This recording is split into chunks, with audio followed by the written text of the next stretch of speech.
update. Next, we're going to talk about Ginella, from the Real Housewives of Orange County.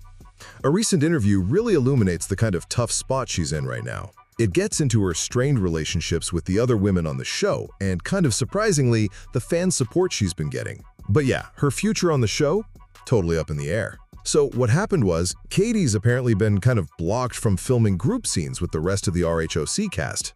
You know how important those big group moments are on these shows, right? Well, after this Persian New Year party incident and her talking to bloggers about the others, she's mostly filming one-on-one or just at home. She feels iced out, She thinks someone might have set her up with stuff that wasn't true. But interestingly, she also kind of appreciates the network pulling her from what she saw as unhealthy group situations. But here's a twist. Despite all the drama this season, Katie's gotten a ton of unexpected support from fans. She thought she'd get way more criticism, but nope, considerable support, she says.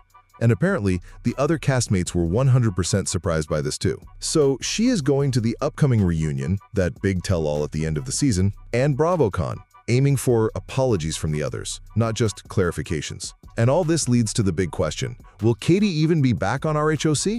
It's really uncertain. Fan opinions matter, and so do the other housewives' feelings. She mentioned some castmates even threaten not to come back if she does. So yeah, casting decisions get complicated.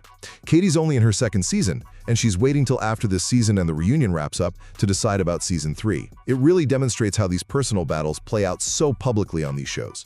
So that's the latest on Ginella's status and future on the Real Housewives of Orange County.